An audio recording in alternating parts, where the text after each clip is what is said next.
আমরা গতকালকেই সংসদ অধিবেশনে মাননীয় সরকার দলীয় চিফ হুইপের পক্ষ থেকে একটা বার্তা এখানে পেয়েছি যে বাজেট অধিবেশনকে প্রাণবন্ত করার লক্ষ্যে আমাদের সকলের উপস্থিতি এবং এখানে মনোযোগের সাথে নিয়মিত অবস্থান করা এ বিষয়ে দৃষ্টি আকর্ষণ করা হয়েছে।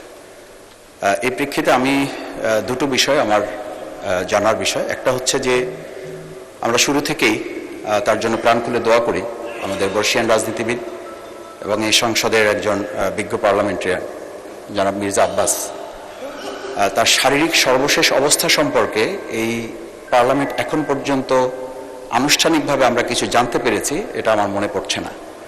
আমার প্রথম কথা হচ্ছে যে এই বিষয়ে তার সর্বশেষ পরিস্থিতি, পার্লামেন্টে তার শপথ গ্রহণ এবং তার শারীরিক সর্বশেষ অবস্থা। দ্বিতীয় হচ্ছে সরকার দলীয় আরও দুইজন সংসদ সদস্য যারা ঋণখেলাপি অবস্থায় আছেন, মামলা চলমান রয়েছেন, সেই বিষয়টিও এখানে সর্বশেষ পরিস্থিতি আমাদের সামনে আমার মনে হয় আমরা একজন সংসদ সদস্য হিসেবে জানা দরকার যে আমরা এখনো পর্যন্ত পার্লামেন্টে অংশগ্রহণ করা কিংবা না করার প্রশ্নে তারা কি ভূমিকা পালন করতে পারছেন।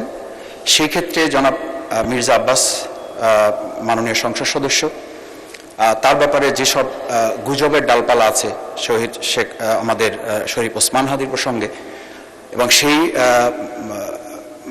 গুজবে ঘিতে আগুনে ঘি ঢেলেছে সর্বশেষ মমতা বন্দ্যোপাধ্যায়ের যে বক্তব্য ছিল যে আমি যদি নাম বলে দিই তাহলে বাংলাদেশে এটা নিয়ে উতাল পাতাল হবে। আমার মধ্যে সেই সব প্রসঙ্গগুলোতে আমরা আর সামনে বাড়তে না দেওয়ার জন্যই স্বরাষ্ট্রমন্ত্রীর পক্ষ থেকেও এ ব্যাপারে ব্রিফ আমাদের কাছে আসা প্রয়োজন ছিল। আমি তিনটি বিষয় নিয়ে আসছি। একটা হচ্ছে আমাদের বিজ্ঞ পার্লামেন্টারিয়ান বর্ষিয়ান রাজনীতিবিদ জনাব মির্জা আব্বাস, ওনার বিষয়ে সর্বশেষ জানা প্রয়োজন। ধন্যবাদ। দ্বিতীয় হচ্ছে আমাদের যে দুইজন ঋণখেলাপি সরকার দলীয় তাদের বিষয়টি, এবং সর্বশেষ শরীফ ওসমান হাদি শহীদ তার বিচারের যে প্রসঙ্গটি এসেছিল এ ব্যাপারে যে গুজব আছে সে ব্যাপারে জানা প্রয়োজন। অনেক ধন্যবাদ মাননীয় স্পিকার আপনাকে। মাননীয় চিফ হুইপ বলুন, গুজব সম্পর্কে কিছু বলবেন না? গুজব we don't take any notice. মাননীয় স্পিকার, এই অনেকগুলো বিষয় পয়েন্ট অফ অর্ডার হয় না, আপনি অ্যালাউ করেন না, অনেক সময় হতে পারে, কিন্তু এটা না হলেই খুব ভালো আমাদের। আর উনি একটা কথা বলেছেন যে আমাদের বর্ষিয়ান রাজনীতিবিদ মির্জা আব্বাস সম্পর্কে জানতে চেয়েছেন, এটা আপনি মাননীয় স্পিকার আপনি বলতে পারেন। আর দ্বিতীয়ত হলো যে দুজন মাননীয় সংসদ সদস্য, এটা সাবজুডিস ম্যাটার, এটা কোর্টে আছে। মাননীয় স্পিকার কোর্ট সিদ্ধান্ত দিলেই কেবল সিদ্ধান্ত হবে, এর আগে তো এ বিষয়ে কোনো কিছু বলার সুযোগ নেই। তা আমি মনে করি মাননীয় স্পিকার বাইরের বিষয়গুলো যেগুলা প্রয়োজনীয় নাই সেগুলো আমাদের পয়েন্ট অফ অর্ডারের নাম বলে আমাদের পার্লামেন্টের সময় যাতে না যায় সেদিকে আপনি দৃষ্টি রাখবেন।